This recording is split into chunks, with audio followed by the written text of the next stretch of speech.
Deutéronome, chapitre 30.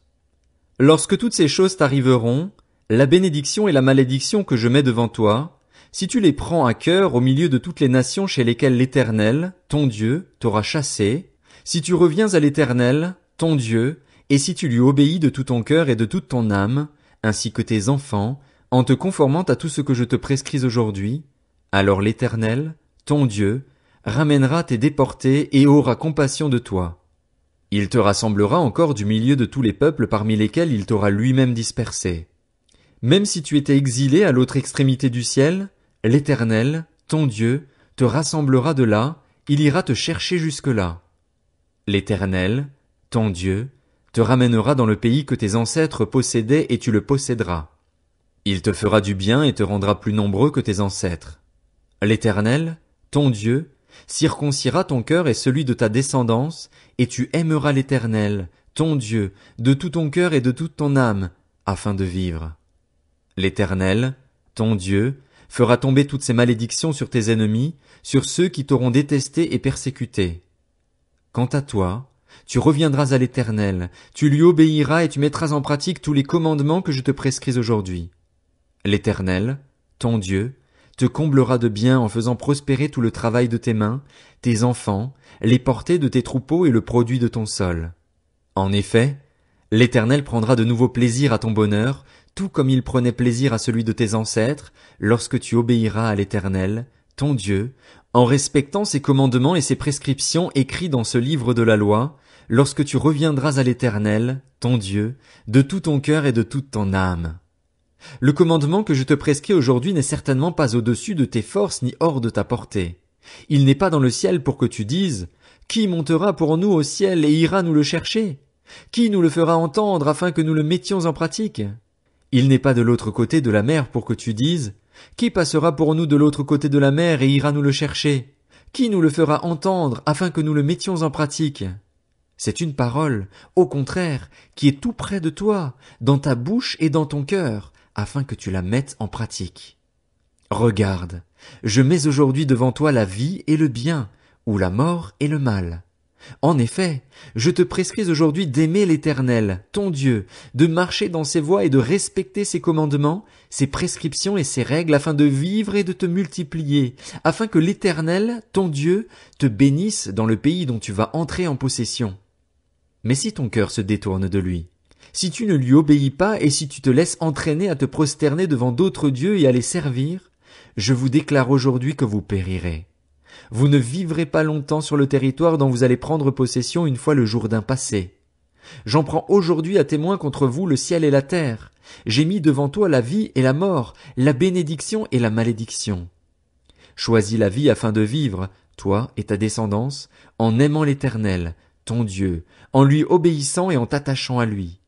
Oui, c'est de lui que dépendent ta vie et sa durée, et c'est ainsi que tu pourras rester dans le pays que l'Éternel a juré de donner à tes ancêtres Abraham, Isaac et Jacob. Deutéronome, chapitre 31. Moïse adressa encore ces paroles à tout Israël. Aujourd'hui, leur dit-il, je suis âgé de 120 ans. Je ne pourrai plus partir en campagne et en revenir, et l'Éternel m'a dit, tu ne passeras pas ce Jourdain. L'Éternel, ton Dieu, marchera lui-même devant toi, il détruira ces nations devant toi et tu t'en rendras maître. Josué marchera aussi devant toi, comme l'Éternel l'a dit. L'Éternel traitera ces nations comme il a traité Sihon et Og, les rois des Amoréens, qu'il a détruits avec leur pays. L'Éternel vous les livrera et vous agirez envers eux conformément à tous les ordres que je vous ai donnés. Fortifiez-vous et prenez courage. N'ayez pas peur et ne soyez pas effrayés devant eux, car l'Éternel, ton Dieu, marchera lui-même avec toi. Il ne te délaissera pas, il ne t'abandonnera pas. Moïse appela Josué et lui dit devant tous les Israélites, fortifie-toi et prends courage, car tu entreras avec ce peuple dans le pays que l'Éternel a juré à leurs ancêtres de leur donner, et c'est toi qui les en mettras en possession. L'Éternel marchera lui-même devant toi, il sera lui-même avec toi. Il ne te délaissera pas, il ne t'abandonnera pas. N'aie pas peur et ne te laisse pas effrayer. Moïse mit cette loi par écrit et la remit aux prêtres, aux descendants de Lévi qui portaient l'arche de l'alliance de l'Éternel, et à tous les anciens d'Israël. Moïse leur donna cet ordre. Tous les 7 ans, l'année de la remise des dettes, Lors de la fête des tentes, quand tous les Israélites viendront se présenter devant l'Éternel, ton Dieu, à l'endroit qu'il choisira, tu liras cette loi devant eux, en leur présence. Tu rassembleras le peuple, les hommes, les femmes, les enfants ainsi que l'étranger qui habitera dans tes villes, afin qu'ils écoutent et qu'ils apprennent à craindre l'Éternel, votre Dieu, à respecter et mettre en pratique toutes les paroles de cette loi. Leurs enfants qui ne la connaîtront pas l'entendront et ils apprendront à craindre l'Éternel, votre Dieu, tout le temps que vous vivrez dans le pays dont vous prendrez possession une fois le Jourdain passé.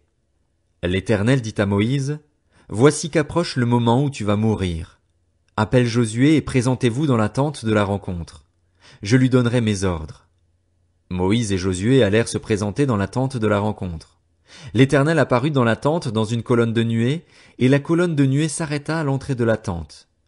L'Éternel dit à Moïse, voici que tu vas te coucher avec tes ancêtres. Ce peuple se mettra à se prostituer aux dieux étrangers du pays où il entre. Il m'abandonnera et violera mon alliance, celle que j'ai conclue avec lui. Ce jour-là, ma colère s'enflammera contre lui. Je les abandonnerai et je me cacherai à eux. Il sera dévoré, il sera atteint par une foule de malheurs et de situations de détresse. Alors il dira, n'est-ce pas parce que mon Dieu n'est pas au milieu de moi que ces malheurs m'ont atteint? Et moi, je me cacherai ce jour-là, à cause de tout le mal qu'il aura fait en se tournant vers d'autres dieux. Maintenant, mettez par écrit le cantique qui suit. Enseigne-le aux Israélites, mets-le dans leur bouche, et que ce cantique me serve de témoin contre les Israélites. En effet, je vais conduire ce peuple vers le territoire que j'ai juré à ses ancêtres de lui donner, un pays où coule le lait et le miel. Il mangera à satiété, s'engraissera, puis il se tournera vers d'autres dieux et les servira, il me méprisera et violera mon alliance. Quand il sera alors atteint par une foule de malheurs et de situations de détresse, ce cantique déposera en tant que témoin contre ce peuple, car sa descendance ne l'oubliera pas. Je connais, en effet, ses dispositions. Elles se manifestent aujourd'hui déjà, avant même que je l'aie fait entrer dans le pays que j'ai juré de lui donner. Ce jour-là, Moïse écrivit le cantique qui suit et il l'enseigna aux Israélites. L'Éternel donna ses ordres à Josué, fils de Nun. Il dit, fortifie-toi et prends courage, car c'est toi qui feras entrer les Israélites dans le pays que j'ai juré de leur donner. Je serai moi-même avec toi. Lorsque Moïse eut complètement fini d'écrire dans un livre les paroles de cette loi, il ordonna aux Lévites qui portaient l'arche de l'alliance de l'Éternel, prenez ce livre de la loi et mettez-le à côté de l'arche de l'alliance de l'Éternel, votre Dieu. Il sera là comme témoin contre toi. En effet, je connais ta révolte et ton esprit réfractaire. Si vous vous révoltez contre l'Éternel pendant que je suis encore en vie au milieu de vous, combien plus le ferez-vous après ma mort? Rassemblez devant moi tous les anciens de vos tribus et vos officiers. Je dirai ces paroles en leur présence et je prendrai le ciel et la terre à témoin contre eux. Oui, je sais qu'après ma mort vous vous corromprez et que vous vous écarterez de la voie que je vous ai prescrite.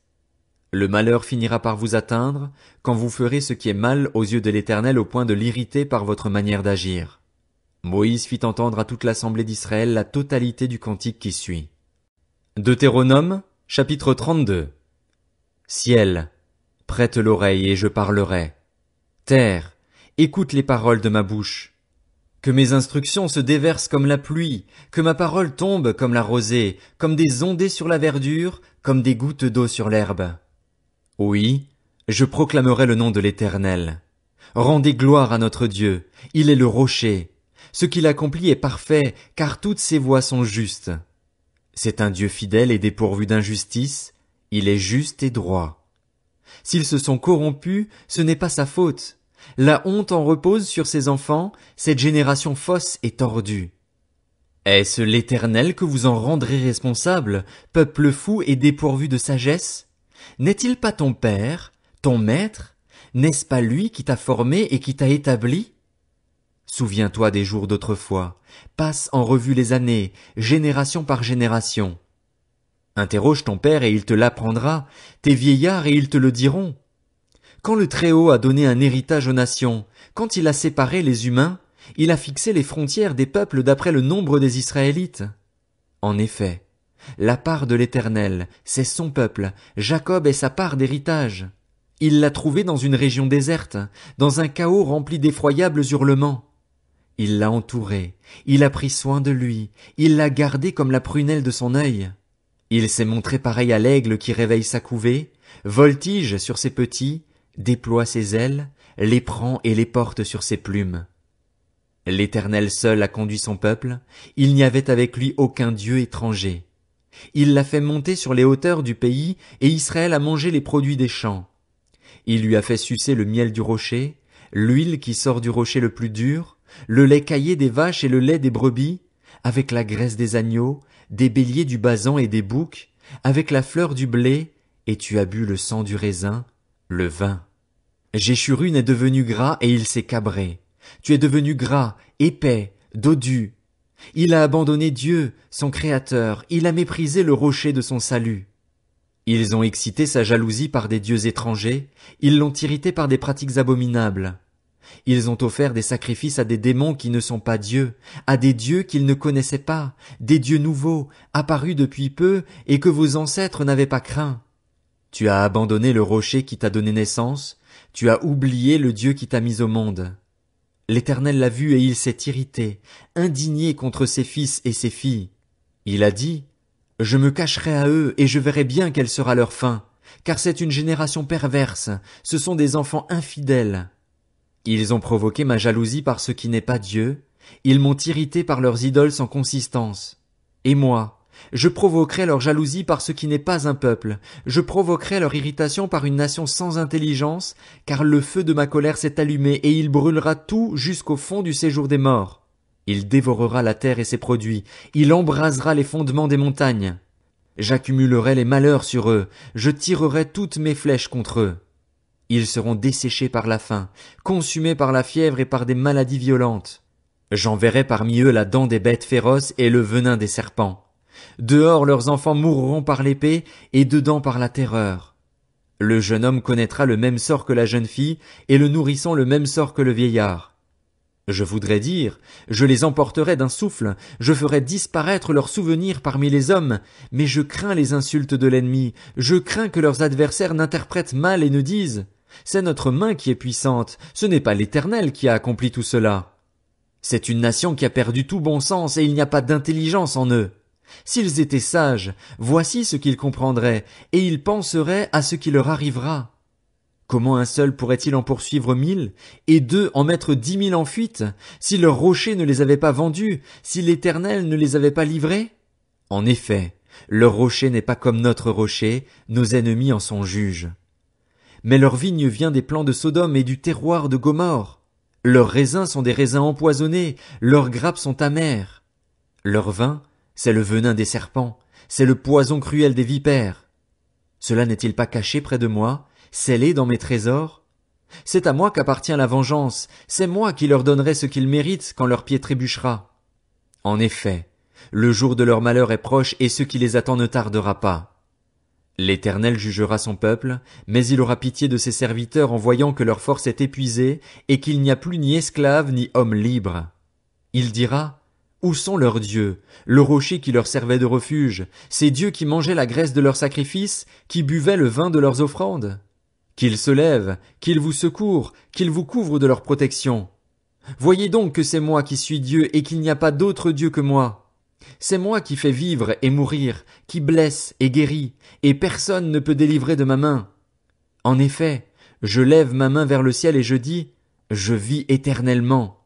Si j'aiguise mon épée fulgurante et si ma main s'empare du jugement, je me vengerai de mes adversaires et je punirai ceux qui me détestent. Mon épée dévorera leur chair et j'enivrerai mes flèches de sang, du sang des blessés et des prisonniers, de la tête des chefs de l'ennemi. Nation, réjouissez-vous avec son peuple, car l'Éternel venge le sang de ses serviteurs. Il se venge de ses adversaires et fait l'expiation pour son pays, pour son peuple. Moïse vint prononcer toutes les paroles de ce cantique en présence du peuple. Josué, fils de Nun, était avec lui. Lorsque Moïse eut fini de prononcer toutes ces paroles devant tous les Israélites, il leur dit, « Prenez à cœur toutes les paroles que je vous supplie aujourd'hui de recommander à vos enfants, afin qu'ils respectent et mettent en pratique toutes les paroles de cette loi. En effet, ce n'est pas une parole sans importance pour vous, c'est votre vie, et c'est par elle que vous pourrez vivre longtemps dans le pays dont vous aurez la possession une fois le jour d'un passé. » Le même jour, l'Éternel dit à Moïse, monte sur ce sommet des montagnes d'Abarim, sur le mont Nébo dans le pays de Moab, vis-à-vis de Jéricho, et regarde le pays de Canaan que je donne en propriété aux Israélites. Tu mourras sur la montagne où tu vas monter, et tu iras rejoindre les tiens, tout comme ton frère Aaron est mort sur le mont Hor et est allé rejoindre les siens. En effet, vous avez péché contre moi au milieu des Israélites, près des eaux de Mériba, à Kadès, dans le désert de Tsin, et vous n'avez pas respecté ma sainteté au milieu des Israélites. Tu verras le pays devant toi, mais tu n'entreras pas dans le pays que je donne aux Israélites.